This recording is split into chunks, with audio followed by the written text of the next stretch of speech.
Hei! Bună, dragii mei, și bine v-am găsit la o nouă săptămână în care ne antrenăm, ne simțim bine, stăm acasă și mâncăm sănătos. Hai să începem cu încălzirea, începem cu partea superioară a capului. Putem face rotie dreapta-stânga 10 și 10. Oprim și oprim. Deci 10 și 10, da? Mergem cu capul pe spate de 10 ori și pe față de 10 ori. Ok? Începem să răsucim umerii. Ușor. 10 mișcări spre față și 10 spre spate. În acest timp am pus să ții abdomenul încordat, picioarele încordate pentru a evita balansarea. Ok? Încheieturile. Ne încălzim și pe ele. Întindem. Și bocnit. De 3 ori facem asta. Ok? Continuăm să încălzim trunchiul, da? Depărtăm picioarele și o să facem mișcări laterale. Aici și aici. Aici și aici. Pe fiecare parte, câte 20 de repetări. Am să continui să mă aplec, să fac 2 ridicări și 2 aplecări. 2 sus și 2 jos, timp de 3 minute. Apoi am să mă întorc, am să mă plec spre piciorul stâng și am să pulsez de 10 ori. La fel, pe celălalt picior voi pulsa de 10 ori. Nu uit, mâinile pe genunchi, rotez genunchii, 10 spre dreapta, 10 spre stânga, da?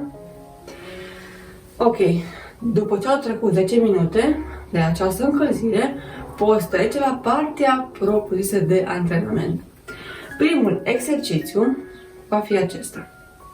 Duci brațul lateral, te poziționezi cu piciorul foarte fixă în planul de pământ. Dacă crezi că nu e sigură și nu ai echilibru, te poți sprijini de perete. Duci brațul sus și piciorul și atingi. Fiecare poate face după nivelul lui. Ce este foarte important, să ții acest picior drept. Deci nu vei face cu el aici sau aici, da? 1, 2, 3, poți face câte 10 repetări pe fiecare parte, da? Pe partea stângă, de obicei este mai greu. Asta simt și eu când fac aceste mișcări, pentru că o folosim mai puțin partea stângă. Ok? Următorul va fi acesta.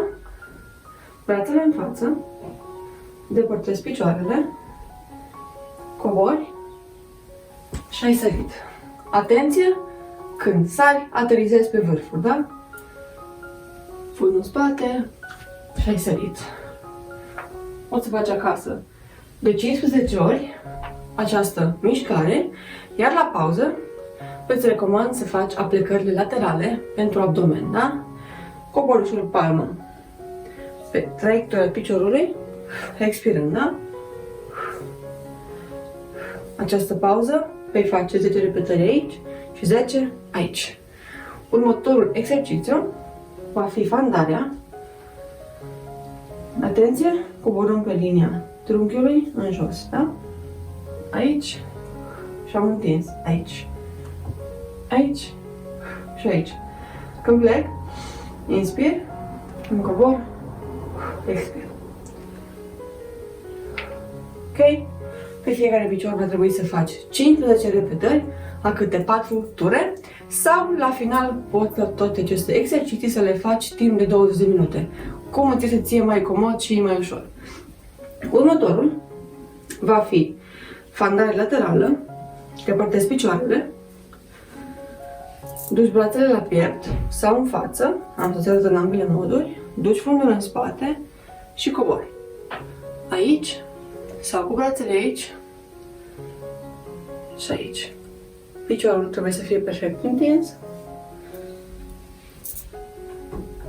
Vârful genunchiului nu va trebui să depășească degetul piciorului. Și aici. Ca și pauză activă, va trebui să faci o săritură aici și aici. Aici Și aici. Aceasta este pauza activă. Poți face câte 10 repetări. Ok? Următorul va fi tot pentru picioare. Vom sta în poziție dreaptă, brațele în față, ducem un picior puțin lateral, coborâm și începem să mergem. Pași micuți, eu vreau să mă încadrez în cadru și înapoi. Poți face asta timp de 1 minut. Ok? Și următorul,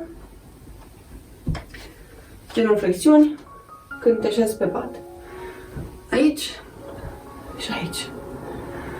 Aici și aici. La pauză am să te rog să faci din picioare, te așezi jos pe brațe, întinzi picioarele și vei sta în plec.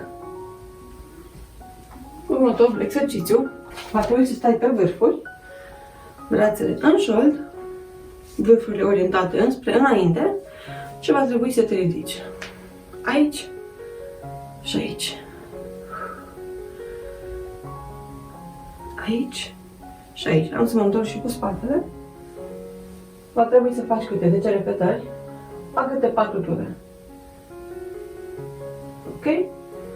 La pauză scuturi picioarele. Următorul va fi cu vârfurile apropiate, ca să lucrăm întreaga parte a gambei.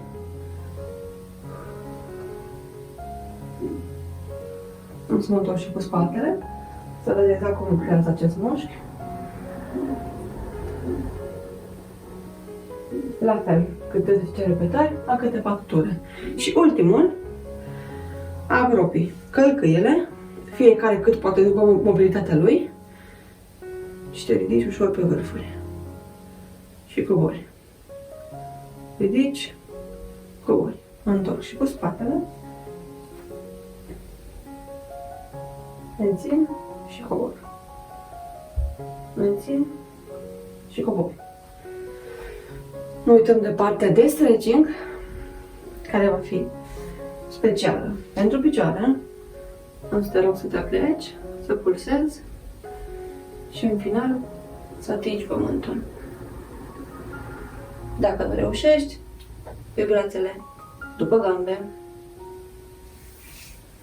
Următorul, depărtezi picioarele, amândouă trebuie să rămână drepte și mergi pe genunchi și palma o duci sus. La fel și cealaltă parte, va trebui să faci aceste repetări timp de 1 minut. Depărtezi picioarele, brațele aici și cobori. Vei simți o ușoară presiune la spate și în spate. Apoi mergi aici, brațul sus și respiri timp de 1 minut. Revii, pulsezi timp de 1 minut și mergi pe cealaltă parte și rămâi acolo 1 minut.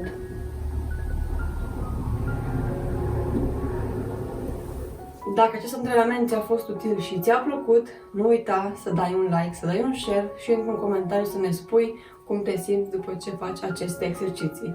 Îți dorim o viață sănătoasă, să mănânci sănătos, să faci sport și nu uita să stai acasă. Ne revedem și mâine la aceeași oră. Îți mulțumim!